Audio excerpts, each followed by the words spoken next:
This emergency room doctor testified hundreds and hundreds of times on behalf of the defense.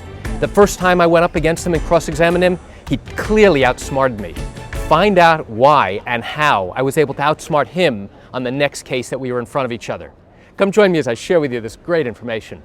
Hi, I'm Gerry Oginski. I'm a New York medical malpractice and personal injury trial lawyer practicing law in the state of New York. This emergency room doctor testified only for the defense, and he clearly outsmarted me every single time I asked him questions when I was cross-examining him in a medical malpractice trial.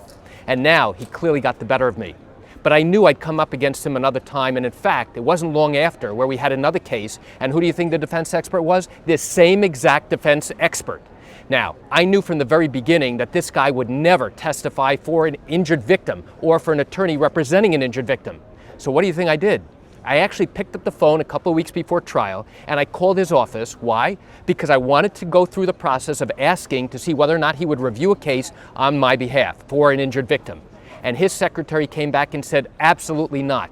Under no circumstance will this doctor review a case on behalf of an injured victim.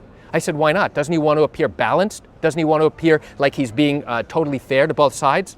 And the response was, he does not review cases for plaintiffs. Okay, fine. Now I had some great information to use when I cross-examined him at the time of trial, when I went ahead and asked some questions. Now, you know cross-examination, I have the ability to ask a doctor questions, and I do it by leading questions. And what's a leading question? It's one where I'm putting the words into the witness's mouth. And that's exactly the point. You want to put words into the witness's mouth so that now the only thing he can tell you is he agrees, he disagrees, or he can't give me an answer. So what do you think happened? I kept this doctor on an extremely short leash. The entire time I asked him only short leading questions, and he had no choice, even though he clearly wanted to try and explain, which is how he got the better of me in the beginning, the first case we had, because the moment I asked him a question, he would go off and start explaining for 5 or 10 minutes. And every time I tried to interrupt, the judge said, no, you have to let him answer because you asked the question. Well, I knew better this time. This time I asked concise, leading questions, and he had absolutely no choice but to answer yes, no, or I can't answer that question. And it was a phenomenal cross-examination, and I asked him specifically, Doctor, do you know that I tried to call your office and tried to see whether you would review cases on behalf of an injured victim? He said, no, I didn't.